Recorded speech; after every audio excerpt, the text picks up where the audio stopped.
Make the merry drums to rattle, let the fife scream shrill and clear. Sweeter than Apollo's number is the music to my ear. The drums and fifes are by far one of the most recognisable sounds of the common riding. From picking night right through to the hand and back, they're on hand to play catchy tunes like Dumbarton drums and Rumland Brig, to name but a few. Tunes so catchy in fact that throughout the summer and beyond, somebody somewhere will be whistling them and tapping their foot to the beat. As you would expect, a band that has been around for as long has copious amounts of stories to tell. And what better way to hear those stories, as well an insight into the band, than to sit down with two stalwarts, ex-acting fiddler Colin Thorburn and the band leader Ian Anderson. How did you come to be involved in the Drums and Fifes? Me, well, my father and my grandfather were both in it, and it seemed a natural progression. I was brought up in my early years in the Howgate, and one of the main things, or the pointed things I saw, was the Drums and Fifes leading a cornet up and down the lawn, which they had to pass our door every time they passed, and it just seemed the natural thing to do. I was a drummer in a pipe band in the Legion, and Jim Beattie was a drummer in the band in the Legion. He used to play in the Drums and Fifes, and there was a drummer called John Riddle, and he came up one Sunday to the band practice and says, I heard they're looking for drummers in the Drums and Fifes, and Jim was got to learn them how to play the beatings. And I says, oh, I'll have a shot too. So it turned out that we both actually got into the band that year.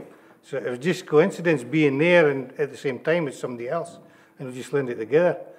And it's not really hard to do the beatings, but we just learned them. So I started off as a drummer. But then, 8 years later, I was at the band practice again on a Sunday, and the band leader at the time was Jimmy Crawford. And Jimmy Crawford was the chairman or president of the British Legion at the time, so he was in the committee room and I heard them playing flutes. So I knocked on the door, says, what's going on, Jimmy? He says, oh, I'm learning their boys how to play the flute. And I says, can I come? He says, aye, there's a flute there if you want. So I learned the flute, and from 1980 onwards, I played the flute. And it saved us humping that drum up and doing that lawn. Yeah. You've both been in the band for a long time now, so tell us some of the stories of your experiences in the band. Oof. Where do you want to start? How long have you got? The first thing that comes to mind is the changes, the big changes that's happened in that time. There was never any concerts like us in Burnfoot Residence, Welton Dean Residence, Evergreen, Evergreen, even the Calstop 1514, Mosstroopers, etc. didn't use the band. Now there are 23 unofficial plays, and there's only 5 official plays. That is to be a big change, because they expect the band to be at every year of them, or the hope there. The other end is that in that 40 years ago, folks sat on the hill with their families. There were very few folk in the centre of the course. That's a big change. But really, if that's the only 2 big changes in the common riding that we've seen in 40 years, it's still got a lot to go for it, the common riding, that's for sure. Joining the band, and when we got into unofficial, there's places where we actually weren't invited and who actually went. I mean, kind of sidled in. And I can mind the first colour busing night after we finished playing, I says to him, what happens now? And he says, I'm going up with Archie and Jimmy Crawford to the Mayfield. And he says, we have a couple of drums and a couple of sing-songs, and kind of, we've got to get home because we're up there early the next day. I says, oh, well, that'll be all right then. I'll get up for a couple. 2 o'clock in the morning, I was standing singing the Midas song. And I slept in the next day, and I've never been back since.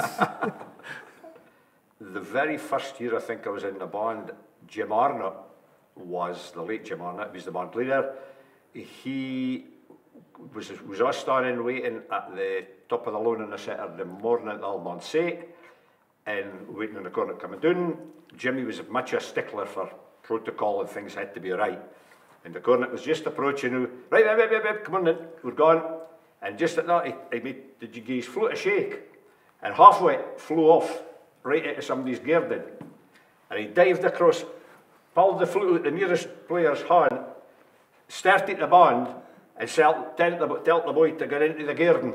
And here was the boy left girdling about with his tunic on in somebody's bushes. So, That's Colin. The first year I was in the band, and I just wore ordinary shoes, whatever black shoes at the time, and I got blisters because we walk a hell of a distance. And I think it was Ian had it bought when he joined the band. Mind, he bought a pair of top of the range black brogues, leather soles, leather shoes. This is it. This has got a day, and the guinea blisters, eh? It did. So I gave him a mine, and says, "You'll try them." He says, "They might fit you better." So I tried them, and I got blisters. They were about £100 worth in the days. It was useless. And John Riddle came and says, "I got a pair and they're a bit tight for us. Try my pair on." So I tried John Riddle's shoes on, and I played in these shoes for 20 years. It's my claim to fame that I could fill John Riddle's shoes. 20 years, I did, played with John's shoes on. Yeah. I think I've only had 2 pair of shoes in the 40 years I've been in the band.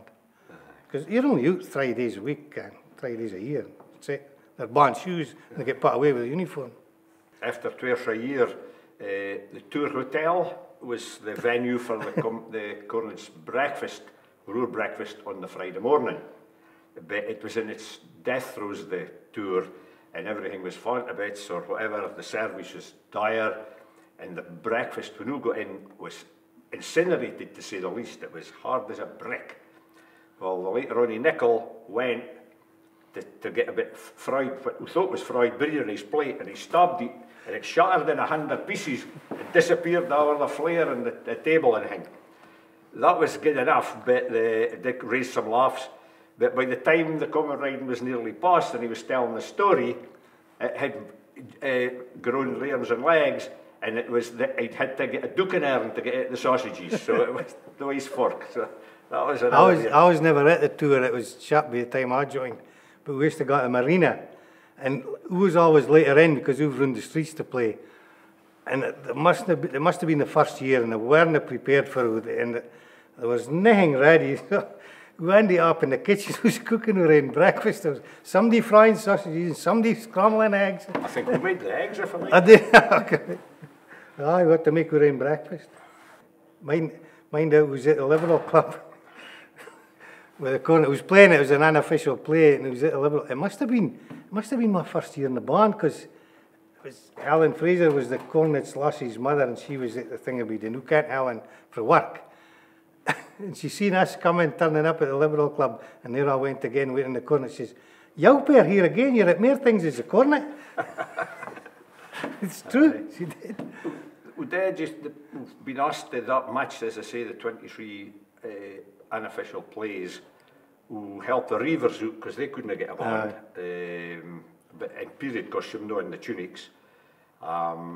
We've played at the Vertish Hill Sports, and there was a story to that. The Vertish Hill Sports couldn't get a band, and it was a bloke called Dennis Slattery in 1983, I think it was, asked if we could raise a few of the band. Well, the 2 or 3 of the senior guys, the band leader, couldn't have gone, so I taken a chorus up, and they were much appreciated, and he offered us money for it. I says, no, we're on civic duty, public duty, wouldn't have take money for it like that. He said, Speak for yourself. Oh, well, okay. I says, no, I'll got it. He said, well, I'll have to do something. You've been a great service. I says, well, our flutes were falling to bits in 1983. So he went, he bought 2 flutes, and word got round, and by a year from then, the Moss-Troopers had bought 2, the 1514, the Collins Club, the Vertish Hill Sports, and we ended up with a full set of flutes. That was, no the ends we've got now, but the ends I'm just talked about lasted for 38 years, up to about 3 years ago. And he was on about the place I was just saying. There was the Reavers, the Vertish Hill Sports. We've played in various places that maybe you shouldn't have, or whatever. Was even invited to Kelsey, I don't know if it's for sure, but Kelsey Civic Creek was invited to play there, but I turned it down because it was really a hike band and a common riding band, and I didn't think it was fitting. I was telling him yesterday, mind, there was one year Robert and Rideout, and I don't know how it was, because not everybody followed the cornet, but there was, I think Ronnie Nichol was there, I think Big Ron was there, and Ian and Mike and Dougie Ray used to get paid for a horse for Robert and for his birthday, so Dougie Ray was there, and John Scott says, oh, I've got a horse, And Carmy and Stevie says, well, I've got her stay. So, and then there was Kenny King, which is always followed. And there was I2 in the band followed the cornet that day to Robin. It's never happened again, but just something that I can't why. But mind, I ken somebody that's done it since time immemorial. You. What? You rode after the hint of cornet. There's a saying about Colin, if there's two blades of grass together, I'll try to have a gallop on it. No. That right? Aye. Kenny King used to play up the lawn on the Friday morning, and his father had his horse ready at the roadhouse, and he just jumped out the band, up into the roadhouse, kicks down, Jorpers on underneath, on the horse, and he went to chase and followed the cornet round the Mercies. It can be done. And then just get changed and play with the band back down the street again. Definitely dedication. When we got getting to the mayor, brings another story to mind. It never got a mention, and I'll make a thing about that. Was coming down through the mayor on an awful nice afternoon. Down the nip now is quite steep, and they just got into the bit there. And this was in a bus? In a double-decker bus, a double-decker I bus. was An open top tin. And several of the band were giving it laldy, playing away, leaned against the railings, waving to everybody and that. When the near side wheels of the double-decker went into a ditch, and the double-decker went as 25-30 degrees hour, how they guys didn't land up in the field, I will never know to this day. I will not mention what way they were. I will not mention what way they were. But Yin was a captain and Yin was a major. But anywhere else that incident would have raised front page news on the papers. In Hike, it didn't even rate a mention. We just go to the bus, hitchhike lifts, and go down my cars. You used to miss the bus all the time, and then the bus got sent away again here. A certain person, the bus was supposed to be for the cover riding committee, but we'll always get a lift down because they're spare seats. And half the band were in, obviously had a grand afternoon at the mayor, and the bus driver's getting fed up. He says, because I'd been here all day, can I go on now? And this certain member of the band said, aye, get yourself down. Well, we got to the Stag Seed and we disembarked, nobody said a word. But a very, very irate guy on the committee, senior hand, Jock Emery, come in. Where the hell's that bus away? It's for us. They were all left. We got doing in time, we was all right. We were fine. Yeah. Mind, it was in the Stag Seed. He was having a glass of water or something because it was a warm day. It was. And he was waiting in the corner coming down. And he was kind of sitting in a galley, I reckon, where he was singing or playing or what. And there was a flag went past the window, and I thought, oh, now, who should be in front of that flag? That was you, thanks to you. You saw it, good. If you hadn't had your head out the window or you're looking, you would have been really in bother. We've forgotten the band race. Oh, the band race, aye. It started off on the Saturday, aye, really. The whole 3 days of the common ridings, it flies by, and we've a lot of duties, and we've got to go on here, there, and everywhere. So we didn't get much chance to actually sit down and have a blather together, or a pint, or whatever.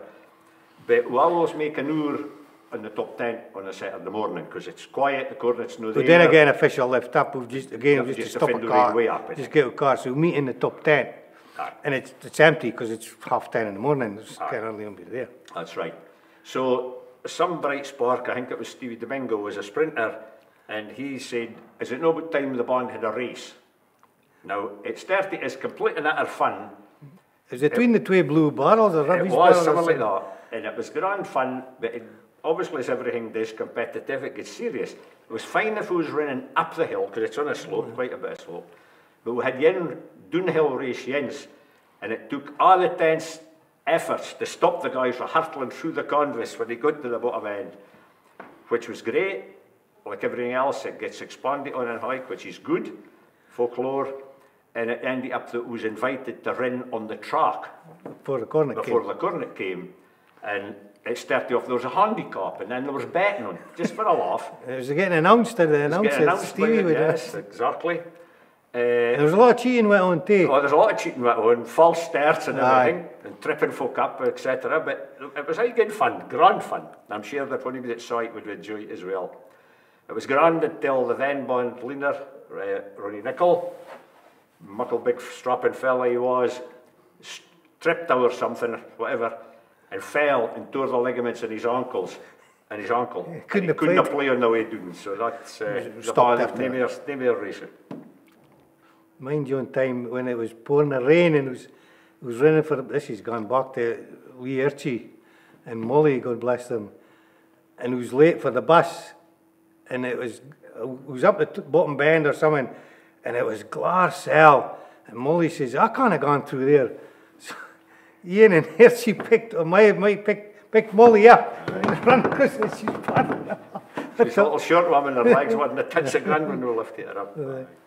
That's right. That year it was exceedingly wet, and on the Thursday night when we played, I think it was early on in my time, it was playing along Crawford Road, TV Crescent. Right. And they were taking the Rodona Mills, Pringles, down at the time. And there'd been an awful mess of the road, there were muckle deep holes. Well, of course, with the rain, it filled up with water. I says, to Archie, he was playing next to us, I says, what are we going to do now? Because it was flooding virtually the whole road. He says, we'll go in at the shallow end and test the water. Colin, obviously you're in a wee bit of a unique position because you got to ride behind the band when you were acting father. Do you want to say what that was like? Obviously a wee bit different.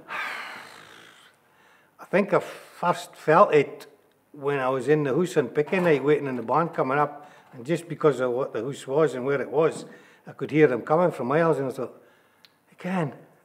What is it? Stop it. And it's just unbelievable that you think that they're coming for you, Ken. And then the only thing was, because I started in the band 2 years after him, he's always said, but you're just a youngster. He says, I've got 2 more years as you. So in 1999, when I obviously couldn't play in the band, he says, of course you'll lose another year because you've not played. That'll be 3 years I'll be in front of you. All right. So I had a word with the gaffer, Big Ronnie. And on the Saturday morning, there's a play at 8 o'clock. I think the only person at Sizewell is Leslie Fraser, because there's nobody else gone about. So I got up, I got in my riding gear, bowler hat and cravat and everything, up to the top of the lawn, stood to attention, ready to play. Didn't turn up, he never seen us playing. But I played with the band that year. I played from the top of the lawn, down to the horse, and that got us a year's service.